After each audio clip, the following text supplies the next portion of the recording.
Welcome to Dental Wife Life. Whether you're married to a dental student or a dentist, navigating the unique challenges of a dental family can feel lonely. You're not alone, and this podcast is a space created just for you. Here we share real stories, honest conversations, and practical tools to help you navigate everything from dental school stress to practice ownership, family transitions, and finding your own identity along the way. We are here to validate your sacrifices, challenge outdated roles, strengthen marriages and practices, and build a community of women who support each other. We'll get out of survival mode and learn to thrive together. Welcome to today's episode. Today's episode did not want to happen. It didn't. We ran into a lot of roadblocks. I left my computer at work. Brittany's charger is at work. I plugged it in with my phone charger, and it's just slowly coming to life. Slowly. That's funny. Brittany is moving. Yeah. Officially on the market. Yeah. So got her house on the market. I'm getting over a cold, and I have this hacky cough. We'll see. Also, my cat's wandering around, and it's like meowing so loud. And I have a child in the background, and one is napping. So hopefully everyone will cooperate. Yes, none of my kids are here, so that's good. It will be peace and quiet in that way. But this cat is, hello, do you want to just snuggle? What's going on? The cat would like to be part of today's episode. Yes, it's just like meowing so loud. He only has 3 legs, so he can't jump up on furniture. And he wanted up on the couch so bad. Okay, so today we wanted to talk about dental school and kind of our experiences with dental school and just some tips and tricks for surviving. Yeah. Surviving that. And not just surviving, but thriving, enjoying that time period. So, Brittany, do you want to tell us, like, where did your husband go to school? How long have you guys been married? Maybe did you guys have kids? That kind of stuff. How long had we been married? That is a great question, Whitney. I'm like, this feels like such a throwback. So Yes. we had one. Our little guy he had just barely turned 2.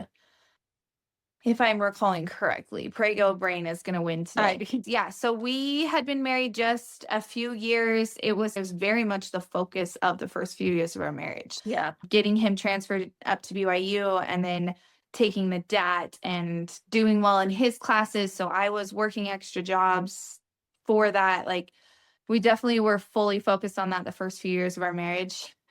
We went to Brazil in 2014 so that he could shadow a dentist for the summer. And then that's cool. We were there from 2016 to 2020. That was while we were at dental school. And it was in Arizona? Yes. And it was, I know there might be some debate here, but it was the best. It was the best place to go to dental school. We went back and forth between another one in Pennsylvania and then Arizona. And then we ended up last minute deciding the Arizona school. And so we went to Midwestern right out of Phoenix. We were in Glendale, and it was just, for so many reasons, the best experience, the best place to live and to go for dental school. So what about you? That's awesome. So same thing, like our entire early marriage like revolved around dental school. He was taking a ton of credits trying to finish up his bachelor's, and then he was working the swing shift as a security guard. So he would go to school from 8 to 4 and then work from 4 to midnight. And it was crazy. We never saw each other. And I was in hygiene school. And then we got married when I was in hygiene school. So I finished that. And then he had 1 more year of school. So his last year, I worked full time. And yeah, we were like ships in the night. Like, it was just crazy. And it's like such a wow. And we were also property managers. So our rent was free, which was nice. But then we also had to like flip apartments and collect rent and things like that. And then I was working full time and he was working full time. And it was like, the hustle is real. Like, It's so real. yeah. And I remember when he got into dental school, those first couple of weeks aren't bad. And it was a dream. Like, I was like, this feels so nice. Like, he was in school full time and I was working full time, and that was it. He wasn't working or anything. So we both got off at 5 and we like saw each other and we had weekends. And the first 3 weeks I was like, this is awesome. And then the studying started, and it was, and then it was just 24/7. My life was still like that. I just had my like 8 to 5 and wasn't really doing anything. And we didn't have kids. We were doing fertility treatments at the time. So that was a low part in my life, because there was like, in a lot of ways I felt his stress, like he was focused on dental school. And I was like, I don't give a crap about dental school. Like, I want a baby. And that was definitely hard for us to deal with both of our stressors while trying to like support each other as well. And then we ended up having our first baby his second year of dental school. And then we had our second baby his third year of dental school. We clearly figured out the fertility stuff because then the babies came. And we were pregnant with our third when he graduated. But yeah, and he went to Creighton in Omaha, Nebraska. I loved where we went, although Arizona weather does sound like that would have been nice. Omaha has like really rough winters and the no spring and no fall. I feel like it was like summer where it's like humid and miserable and then winter. But I loved where we lived. My sister, actually, her husband, which she was on a previous episode, I think 2 episodes ago. So I already talked about this, but her husband is also a dentist and he was a year ahead of my husband in school. And so we got to be neighbors for a couple of years. And that was really fun. Raise our babies together. It was so fun. So one of the things that we wanted to talk about was the financial aspect of it and how stressful it can be. I don't know about you, but going into it, like the fear of the amount of debt that we were going to leave dental school with was incredibly stressful for me. And where he wasn't working, I, in the beginning, took that stress upon myself with working full time and trying to take out as like little student loans, like just to cover the tuition. And I was trying to cover everything else. And it was, I remember somebody recommended to at least pay the interest. And so I was working full time and then I got pregnant and I knew I was going to go down to part time. And so right before I had our first baby, I logged on to his like student loan site to pay the interest. And I was like, I'm going to pay the interest before I have this baby. And it was like, I want to say it was like $30,000 in interest. And I was like, what? I had no clue. And I was like, never mind. I'm actually going to ignore this for the next 3 years. We were in a little bit different situation because I already had one of my kids and I was already a stay-at-home mom. We just lived fully off of student loans. Like our student loans covered tuition and our complete cost of living. Yeah. And even just seeing that amount that was like available to us was like, what? We're supposed to live off of this? Like, what is happening? So it was really stressful. And to be honest, we got paid out in disbursement. So it wasn't like every month. So we would get a disbursement and then we knew that we had to live the next 3 or 4 months with that amount of money. And there was nothing more. So whatever else came up, like emergencies or anything like that, we just had nothing. And so that was really stressful for us for sure. And I never once logged in to look at the amounts. Like I knew what I could live off of. And actually, before we went to dental school, my husband handled like all the financial side of everything. He worked in a credit union for a long time. And so that was just like his thing. But when we went to dental school, he was so buried in school and studying and everything that I took on pretty much everything that had to do with our home life. And so I took on our finances.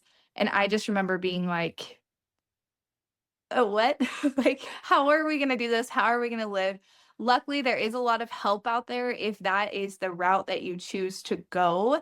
And so that was really helpful. But overall, it was just a matter of living on a very tight budget. And honestly, looking back, they're some of our happiest times, just finding ways to live really cheap for a long time. And there's a lot to be said about surviving those years. I think anyone who does any sort of school, whether it's med school or dental school, or I have a friend that just did PT school, just anything like that, there's a lot of value in making it through those years where you're just scraping by. Yes, I definitely agree. I went to visit my parents and I was driving my husband's truck and pulling my dad's trailer. And my sister was like, I've never driven like a truck and a trailer before. Can you give me a lesson? How do you drive? And so I'm like, here, drive my husband's truck. And I was like, here's my piece of advice. Pretend like you're not pulling a trailer, but don't forget that you're pulling a trailer. And that is my financial advice going into dental school. Pretend that you're not living on this like student loan huge payment that eventually you're going to pay back, but like don't forget that. So you don't want to be like just blow, you get that. Yeah. that disbursement at the beginning of the semester and you're going to just blow through it. But now being on the other side of it, I was so afraid of the debt, but it's okay. Like we are making our payments.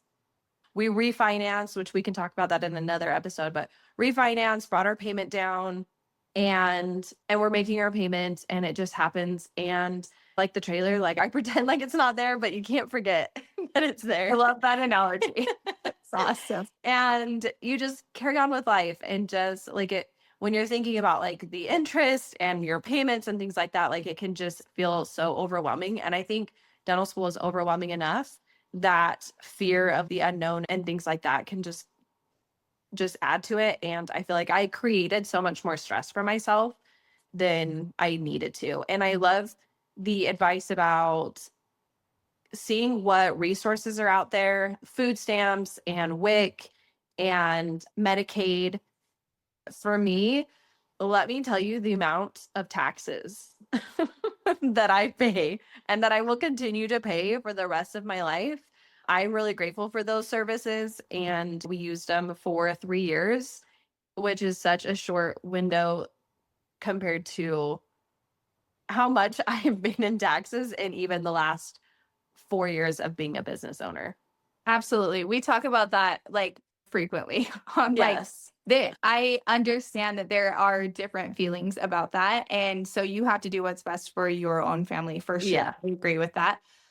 But I mean, it is very clear that we have not paid back our student loans, but we have more than paid back what we were getting help with as far as Medicaid and food stamps and WIC and things like that in taxes. 100%. Like way more. So that is just something that there are some stigmas for sure, but I think that in that situation where it is a temporary thing, you're not building your whole life around this. It's short-term help and it's okay to reach out to help, whatever that might mean for your family. There's also a lot of cool benefits. There's a lot of like student discounts that you can get for things. One of our favorite thing to do was to go to the zoo in Arizona because I'm pretty sure it cost $3 if you had like the Medicaid card.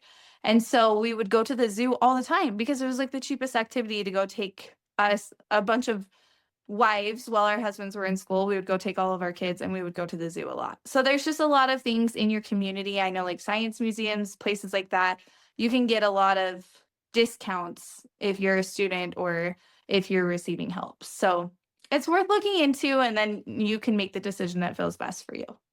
Definitely. We did the same thing. Omaha has an awesome zoo and got a discount like student pass. Went all the time. It was amazing. And then same with the Children's Museum. And then also we had a discounted student pass for the YMCA, which was really helpful because then I could work out with some of my friends and leave my one or two kids at the little daycare to play with their other friends because we'd go together as a group and they'd play and we'd work out. And it just really helps keep that sanity, get you out of the house and whatnot. So there's definitely things that can make it like affordable and still enjoyable.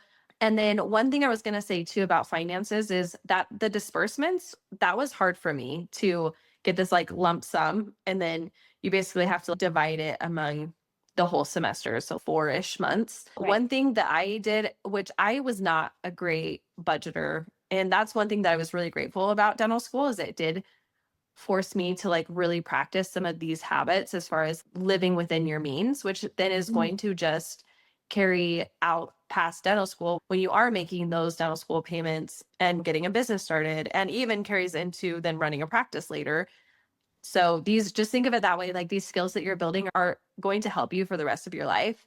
But one thing like my mindset, rather than looking at you have $1,000 for this month, I had a really hard time like sticking to a budget that way. So I reverse engineered it. And so rather than being like, okay, this is how much I can spend on groceries, this is how much I can spend on this, I was like, okay, tracking what we would normally spend. This is our comfortable lifestyle.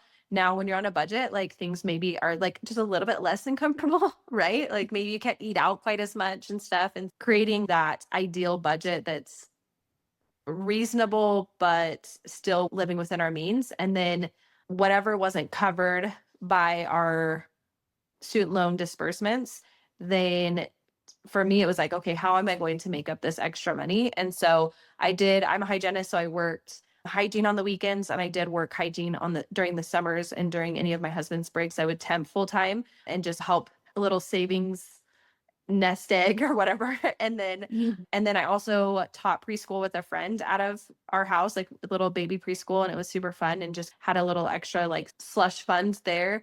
And then I worked part-time for an author, which is how I met Brittany too, because she worked with me. What kind of stuff did you do to help with the budgeting aspect and bring more money into your household?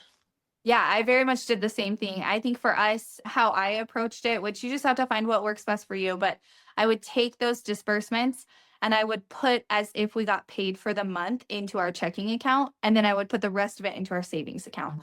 And so each time we got paid each month, then I would just put that paycheck essentially from our savings account into our checking account. And so I knew Brilliant. it was like my limit for the month. And I really liked that. But then what we found is like year 2 into school, our car broke down. And so we like had nothing and no car. We were already sharing a car because we lived so close to the school. And so then we just had nothing. So emergencies still happen, like life still happens when you're in school. And so I definitely knew very early on that I needed to do something to contribute and help, and to have, sometimes it was a slush fund and sometimes it was an emergency fund. I babysat for like other moms who were working part-time. I would babysit in my house. And then I also I got like a camera and I took a couple courses on photography.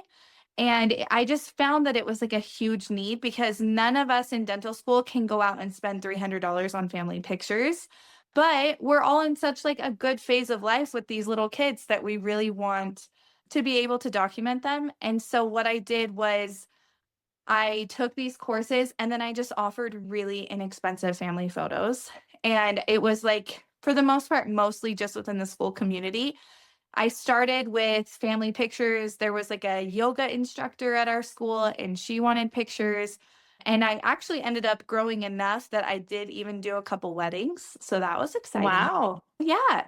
So that was fun, but that helped us for at least a couple years. I was doing that and just taking sessions when I could based on my husband's schedule, or like friends would help me and watch the kids. So that was really nice. And then one thing I did that I know you can't do anymore, at least through the company I did it through, but I did love it, but it was crazy. I taught English to Chinese kids, but the reason it was crazy is because the time zones are so different. So I was pregnant and I was waking up at 3 o'clock every morning and I was teaching English to these kids. And I loved it. I actually grew such a love for the kids I was meeting. And like I said, my major is in elementary education. So it gave me, in a very different way than I ever could have anticipated, it gave me a way to use my degree and to teach, but to also stay home with my family during the day. So that was really cool. I did that for quite a while before I met Whitney. And then I got to stop waking up at 3 o'clock in the morning. So that was definitely a relief. My hours were much better when I worked for Ben and with Whitney. Those are some of the things I did. I also think just you have to find ways to save money. So you can find ways to make money, but then find ways to save money. Like now, if I need a babysitter for a date night, more times than not, I'm going to call a local babysitter.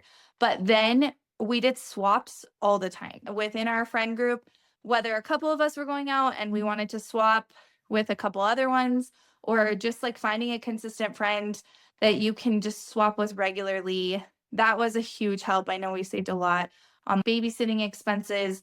And that way you don't have to just stop living your life because you can't afford it, but find ways to afford it. And that was always really good for us too. So just find ways that you can save, find things that are cheap or free. Like I was saying, in Arizona, obviously we spent a lot of time at the pool. And so not all of us, but most of us lived in like different communities. And so we each had different pools. And so it'd be like, today we're going to meet at this pool. Tomorrow we're going to meet at that pool. There was splash pads in the area. So we would go do that. So you can find really cheap or free things so that you can keep living, so your kids can have a childhood. You don't have to just sit at home and suffer with you have no money for 4 years. Good luck. So just find ways to save money, find ways to make money.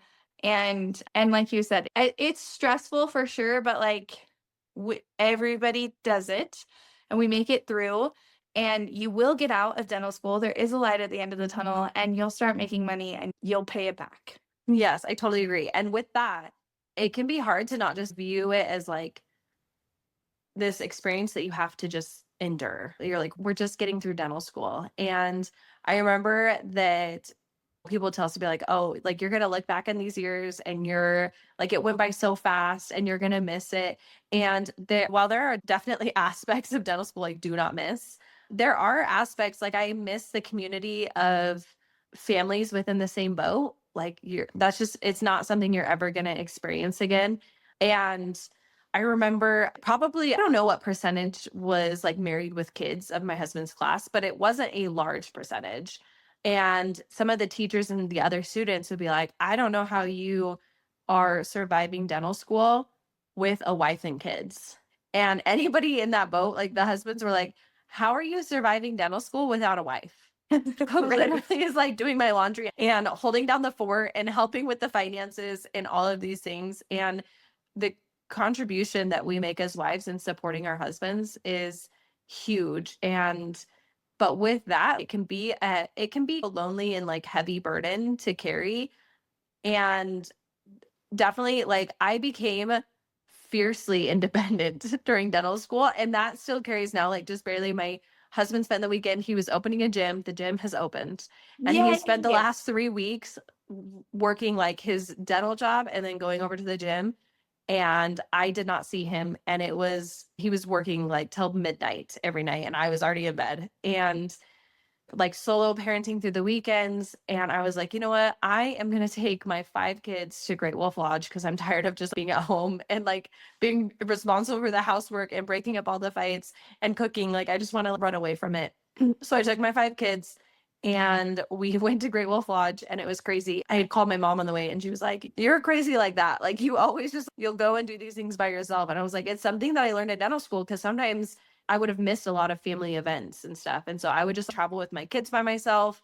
And so it's definitely one of those things that I learned in dental school and I'm so grateful for, and has shaped me as like a mom and as a partner now that now life isn't so crazy. And so we can go back to working 50-50 together on as like parents and in managing our house and stuff. But in the beginning, it really was on me. Like he was studying and he was at school, and those were like his responsibilities. And so it can be really hard, but I feel like it's so important not to lose yourself in the process. There was one girl, like her husband's in dental school. She had 3 kids, I'm pretty sure. And she went back to school to become an esthetician. And I thought she was so hardcore. I was like, that is so amazing. It's not a time when you just put yourself on the back burner and you like developing the skills in photography. I had a few friends that also did that. And like, it's just a time like you can meet friends, learn what your interests are, figure out what you're good at, and experiment with different hobbies and really finding that group that can support you, those friends that can help you get through that time. And it really does become a time that you can really treasure those memories and not just something that you're like, oh my gosh, like I can't wait for dental school to be over. Yeah, I completely agree. I love that. And I love that she did that. Go, Yeah. mom. That's amazing. I do think there's so much growth to be had in dental school if you will allow it. And if you will seek it, you can become so independent. Also, we got to talk about which Great Wolf Lodge you're going to, because I'm like, if that's the one by me, we should have met there because I would have. I didn't even was Oh my gosh. Next time you take a crazy weekend, Okay. you will call me. Because I'll take a crazy weekend with you. Okay. Oh my gosh, that's so fun. Yeah, I just was gonna say dental school, it puts you on a hold. Like all these other people, they finished their undergrad degrees and they have started their careers and their families are taking off and they're buying their first houses. And on social media, it's so easy to compare yourself to, wow, we're still students. And not only are we still students, but we have like many years of still being students and then many years of student loans. And so it can be so discouraging. I encourage you guys, and I say this for a specific reason, but to use social media to connect during that time instead of to compare, which we always should use it for that. So there was a Facebook group for our school for the wives. And I loved that. And so I was added to that months and months before we ever started school. And that was one thing about our school is most of the people were married and most of them had kids. So it was just such a family friendly place, which was amazing. But anyway, she saw a comment I had made on that wives Facebook page for our school. And she messaged me and was like, "Hey, we're also starting school this fall. We're moving down there. Do you want to come to a baseball game?" And it was just like, I knew nothing about this girl. All I knew is that her husband was also going to be a dentist and she also had a little one. And so we went, and it was one of the very first weekends that we lived in Arizona. And we went to this baseball game with them, and we ended up becoming lifelong best friends. And we spent so much time together during dental school, and it was just the best. And I think what would have happened if I would have moved down there not having any connection whatsoever? Of course, like, you go out and you do your best to meet people, but what a gift it was to like have that Facebook page full of wives, to ask questions, to get input, but on top of that, to be able to connect personally with someone. And then she made friends at like her apartment complex and doing her things, and I made friends doing my things and at my apartment complex, and then we all came together, and it was like that's how our tribe was formed. And so I think that even though it's so like scary to go out and to spend so much time alone, the first couple weeks might be really easy and even fun, and you feel so successful, like you made it to school, this is great, this is everything you've ever worked for, which is awesome, embrace that. But then you most likely will hit a time where things are going to shift drastically and you're going to see your husband so much less. And so just finding that group of friends, the sooner you can find them, the better, I think. And we had such a great experience with the other wives in our husband's like class. I think it was Monday nights. We would go over to campus. We would, all of us wives, see, this is why it's good that these men had wives, but because the guys didn't leave campus at all. And so we would walk over and we would bring our little crock pots and we would put them under the pavilion and we would just have like big potluck dinners. And the husbands would come over for maybe 30 minutes and eat their dinner and say hi to their kids and be back to studying. And then we would just let our kids play out on the grass after we ate food.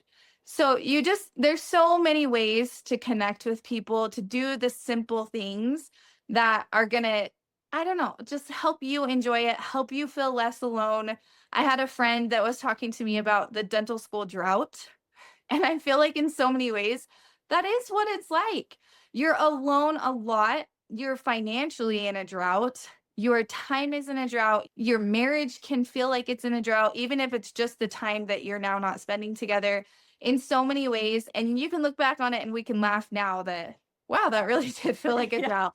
But it's hard to be in the drought. And so it's just how can you, in different capacities, make it rain a little bit. I love that analogy. Our school had something similar. Like we had a group and a Facebook page that we could be a part of. And you're talking about your tribe. And I know that there's so many people from your tribe like cheering us on, even with this podcast. And same with mine. Like I have so many friends from dental school that have been like so encouraging with this. And so that tribe continues after dental school. And we've utilized people as resources just in the process of finding jobs and finding practices. And so it's friendships that will carry beyond dental school.